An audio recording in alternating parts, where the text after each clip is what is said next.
how should you invest in an overvalued market? If you look at the S&P 500, if you look at American indices, they are trading at all-time high and they are trading at an expensive valuation.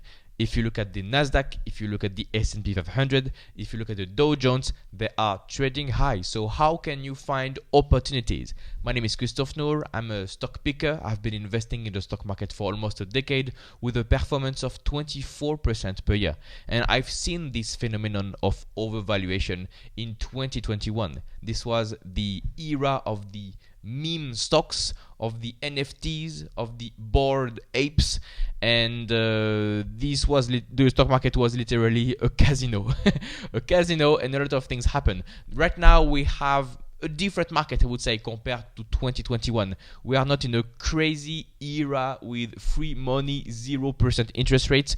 We are at a more normal interest rate environment. The economy is still hot. We are in an election year, so stocks mostly go up in an election year.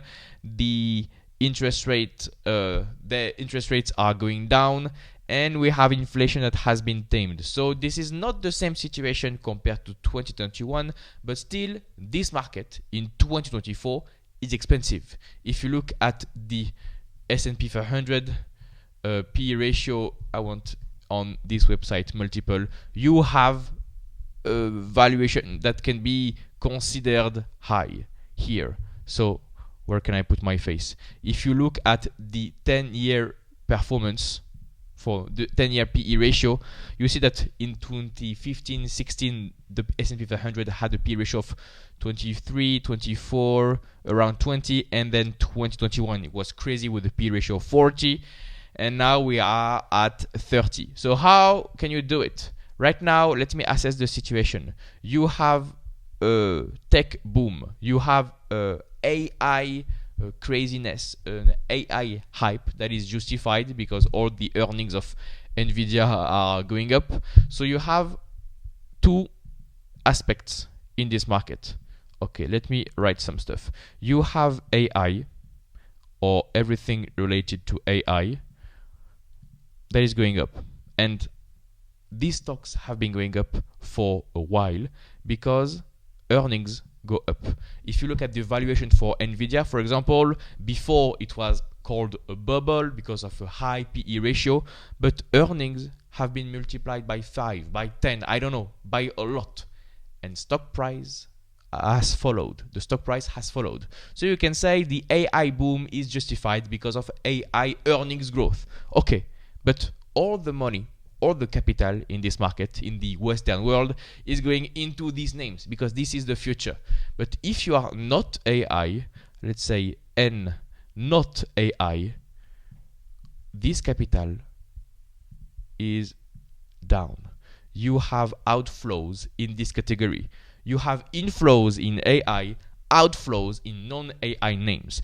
That doesn't mean that these non-AI names are bad, because you have fantastic business models, wonderful stocks that are in this category, in this second category. So if you look at the valuation, I see a lot of people saying, yeah, the S&P 500 is expensive, I don't find many opportunities. You guys are focusing too much on this category of AI. So you have a high PE ratio, let's say high PE ratio, because yeah, all the money is flowing in, and in this second category you have a low PE ratio. That's quite simple. Now there is a twist, there is a surprise. Thank you for clicking on this video. I will give you some gifts in the following minutes. You can take advantage of this market because you have many opportunities. I see personally many opportunities in non-AI names, non-tech names. There are great companies that grow their earnings 15% per year, 20% per year, 25% per year, every year, and they are trading at a low valuation.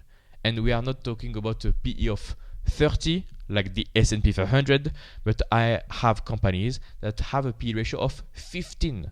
So half the valuation of the S&P 500. You can have, In name, I've talked about this one on my YouTube channel. Evolution AB. This is an online games, online casino player.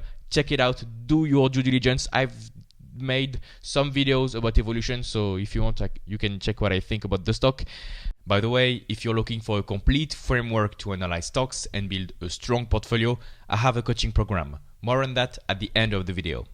You have great names that are not AI, that are not about chips, that are not about the future revolution, and these are trading at low valuation. These are great businesses trading at low valuation. So yes, and that's what David Einhorn is saying. You have a bubble of indexation, of passive investing, a lot of institutional holdings, institutional funds that go into the S&P 500, that go into ETFs. So that push stocks, actually stock prices, because you have inflow of money to passive investing, and that creates a lot of opportunity because you have outflows of capital for these hated names. For active pickers, active investing, stock pickers like us, that creates a lot of opportunities because nobody wants to invest in something that is not AI. But you know what? There are businesses that are trading at a low valuation, okay? You don't have inflows of capital. You don't have AI improvements for the next decade, but you have strong business models with smart management. And smart management, what do? They see that their stock is trading cheap. What do? They can't reinvest in the business for AI. What they do is buybacks. They do massive share repurchases. So they buy back their own shares as cannibals, and that improves their earnings per share. And you remember, this is one of the key lessons of this YouTube channel.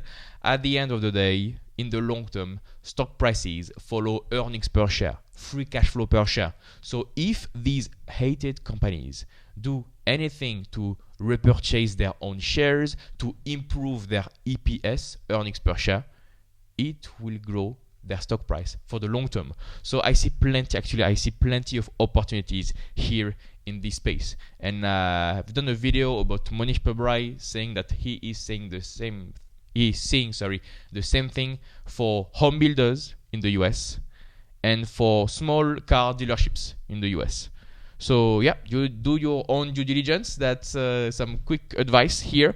And the last thing I want to say in this video is that there are some obscure opportunities that are hated that can still benefit from the AI environment. I would not say this is as hated as the prior category, but you can have great businesses that if there was no AI, they would do great. But the AI is like a call option on future growth. And let me give you some names so you can quit this video with some value. If you want to benefit, how can I borrow this? If you want to benefit from AI without an AI name, you can check BN, Brookfield. This is a Canadian conglomerate. They focus on infrastructure. And if there is a lot of infrastructure for data centers, for AI stuff, they will thrive. They will do the infrastructure and they invest in these sort of things. So they have like a call option on AI. But still, even without AI, this is a great business that has grown earnings per share double digits for decades with a great management, Bruce Flatt. And you have a lot of big investors, the best investors in the world. A lot of them invest in Brookfield, even before the AI hype. So it's a call option. So it's a great business, but AI is an addition to an already great business. Okay, now you have my favorite business in the world, TPL. TPL, if you don't know TPL, I have made a video on this one called TPL is the best business in the world, or best stock in the world, something like this. They own lands in Texas, and on these lands you have oil, so you can drill oil, and TPL owns the land, so it will get a royalty out of oil drilling. Or you have water management, water transportation for refinery, for oil management, and usage of oil, of water basically. And same thing, they get royalties out of this water in Texas.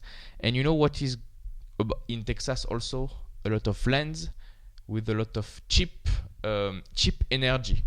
And do you know where you can build a lot of data centers, where there is a lot of lands and where you need a lot of energy? That's in Texas. So maybe in the future, in the next decade, we will see a lot of AI investments in Texas. So TPL will benefit from this one. We'll get a royalty on this one. And actually, if you want an even better investment for AI, you have a company called Landbridge that owns also lands in Texas. This is a recent company, IPO'd in summer 2024, and they don't focus on oil, I would say. They mostly focus on water, and there is a big call option for data centers. So it's an AI play without the cost associated with AI investments. Do you see what I'm seeing here with these two golden opportunities? You have lands that create a lot of revenue, a lot of earnings with 90% margins, and you have additionally a call option of any future development in AI. These may be the best opportunities in the market. The price is definitely not cheap for these ones, but consider the growth and the potential of these business models. Maybe they are not as expensive as you would think. So yeah, that's it for how I would invest in this stock market. If you like this content, I have an investing coaching program. In this program, you will learn a complete investing process. You will learn how to find good stock ideas, how to properly value stocks, when to buy, when to sell, so that you can build a strong portfolio with great companies. Additionally, in this coaching program, you will have access to my personalized guidance for long-term results. We will do weekly calls where we analyze stocks together, and you will have access to my private number available 24/7 for full support. If you have any questions, I'm here to help. Click the first link in the description below to get more information. You will get a short video that explains how everything works completely for free. No need for your mail address. Just click the first link in the description and I'll see you on the other side.